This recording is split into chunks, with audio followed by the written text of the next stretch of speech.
If you ever had trouble taking your loops and turning them into full songs, using automation clips can be a useful tool for you. They can help create smoother transitions in between the different sections of your beat and help your beat sound a lot more professional and polished. So let's take a look at how you can use automation clips and in turn make better beats.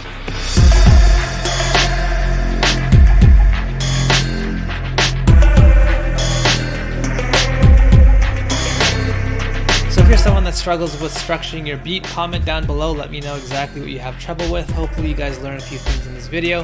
While you're at it, like, subscribe, do all that good stuff. Alright, so first let's start off by making the main loop in our beat.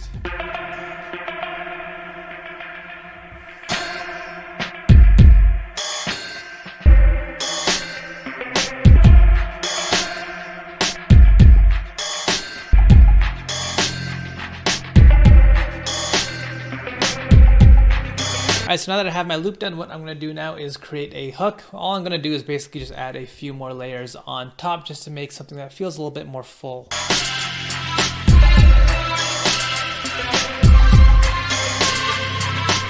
Alright, so now I have two sections built here. Pattern 2 here will be my hook. Pattern 1 here will be the verse section. So you might be having trouble trying to figure out how to get from one section to another without the beat having a very disconnected or disjointed feel. And that's where automation clips come in. It's just a good way to bridge your sections together and help them feel a lot more cohesive. So you can use automation clips in a number of ways. For example, in this beat here, what I'm going to do is take one of the layers from my hook section and I'm just going to slowly introduce it during the verse just so I can help build a cohesive connection in between the two different sections in the beat. So first things first, here I'm just going to build a verse section here and then just build the chorus section here.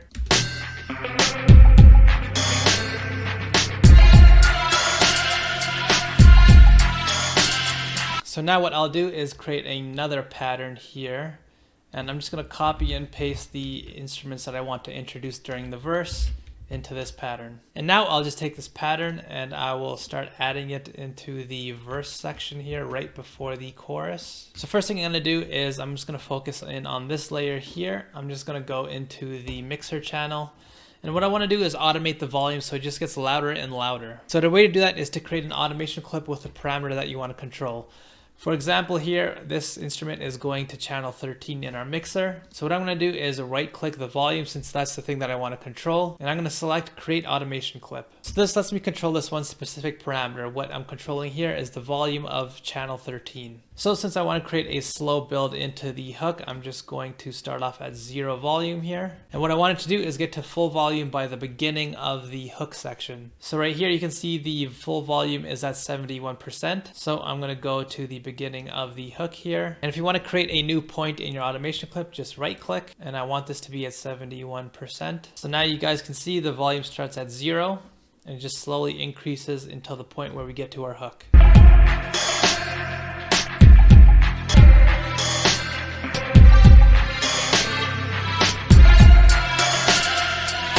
So now I'm going to do the exact same thing with this layer here. And the full volume value of this one is 91%. And as you guys can see, I'm trying to scroll to get closer and closer, but 91% doesn't show up. So what you can do is just right click one of the dots and type in the value. So I want this to be at 91. And there you go. Alternatively, what you can do is go to a point that you want to mimic, right click copy value. And then if you want to go back here and you want to paste that value, just right click again, paste value. And there you go. So now this layer is doing the exact same thing. The volume just slowly getting higher and higher. But volume isn't the only thing that you can control. For example, I created a new pattern and added this little transition noise here. And what I'm going to do is place that right before the hook. And as you guys can see on this effect, I have a filter, and what I want to do is slowly peel back the filter effect. Here's the dry and wet knob. What I want to do is right click on here, create an automation clip. What I want to do is peel back the filter on this noise to introduce more and more high frequencies in the sound. So I'm going to take this endpoint here and bring it all the way down. As well, I can play around with the shape of this transition. So if I click the dot in the middle here and I bring it up or down, I can affect how quickly it gets unfiltered.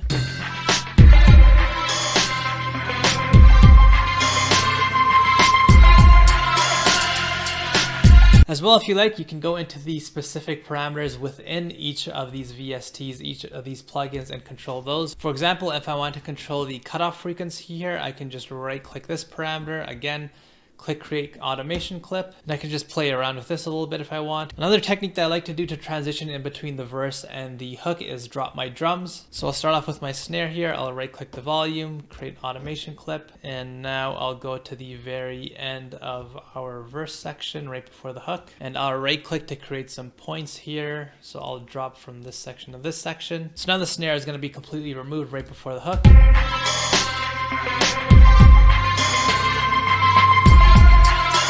And now I'm going to do the exact same thing with the rest of the drums, but to make this a little bit more expedient, instead of just creating an automation clip for every single one, what I'm going to do is link them all to that one specific automation clip. So I'm going to go to this layer here, right click the thing that I want to automate, and click link to controller. And then you want to go to this drop down menu here and select the automation clip that you want to send this one to. For example, I want to send this to the exact same automation clip as insert 5, so I'll click that. Make sure to turn off remove conflicts, hit accept. And I'm going to do that for all the different layers here. So now when I go back into my playlist and I play this section again, before it was just the snares that dropped, now all the drums should drop since I linked them all to this one automation clip.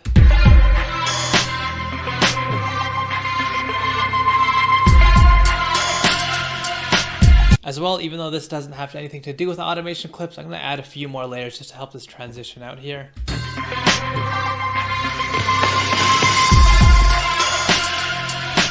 Another useful feature of using automation clips is to control these small details in the textures of your beat. For example, the bass texture that I chose in this beat just doesn't really feel like it's that interesting to me. It just feels very monotonous, so what I want to do is control the cutoff frequency in the bass. But as you guys can see, if I right click the parameter that I want to control here, the option to create an automation clip does not show up here. The reason why is because when you right click something in a third-party plugin, those third-party options are going to show up. So the way to create an automation clip with something in a third-party plugin is you click whatever parameter that you want to control. For example, I'm going to click the cutoff here. Then you go up here to multi-link to controllers, right click it, and you guys can see right up here it says filter cutoff. So that's the exact parameter that I want to control. And I'm going to create an automation clip from here. So now I'm going to go in and mess around with the filter cutoff parameter.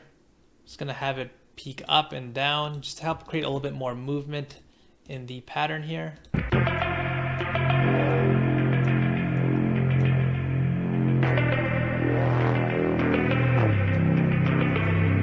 Now what I can do is just copy and paste this so it's going to repeat over and over again.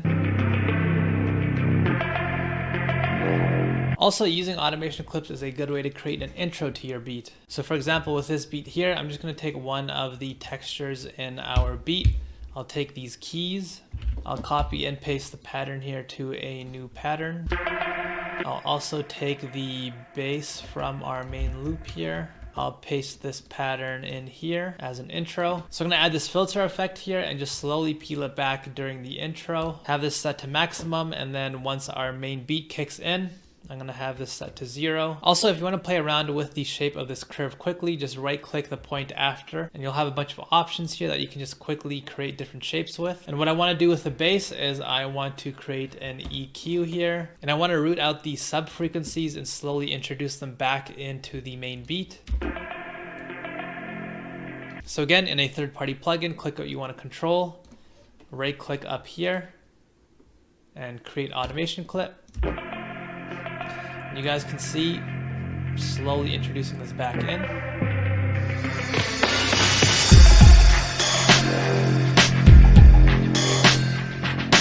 So here's some other useful tips when it comes to automation clips. If I want to copy this exact pattern from this automation clip into this one, what I can do is double click the wrench here, and click copy state. Then go into the automation clip that you want to control, double click, hit the wrench, and click paste. And there you go. If you have a very unnatural looking shape here, for example, if I wanted to make this a little bit more smooth with the bass pattern that I created here, what you can do again is double click, hit the wrench, and click smooth up. This can smooth the shape up that you created and make it feel a little bit more natural. I'll show you guys an extreme example. Let's say I had a crazy jaggedy type of automation here, smooth up. You guys can see it becomes a little bit more rounded now, depending on how I set these parameters. If you guys want to delete automation, just right click the pattern out of your playlist, delete it in the left section here. You'd also have to go into your browser, go under current projects, hit patterns, initialize control, and then you'll have to delete it from here too. Now these aren't the only ways that you can use automation clips in your beats. You guys can get creative and control all sorts of different parameters. Also, I should say there are times in your beat where you want a more abrasive, a little bit more jarring transition. In this example, I just want to show you guys a few concepts when it comes to creating smoother transitions in your beats. If you guys have found this video helpful, again, please do like, subscribe, do all that good stuff. Leave a comment down below. Let me know some of the techniques that you guys like to do when you use automation clips. The download to my free drum kit is available in the description box below, and I'll see you guys next Tuesday.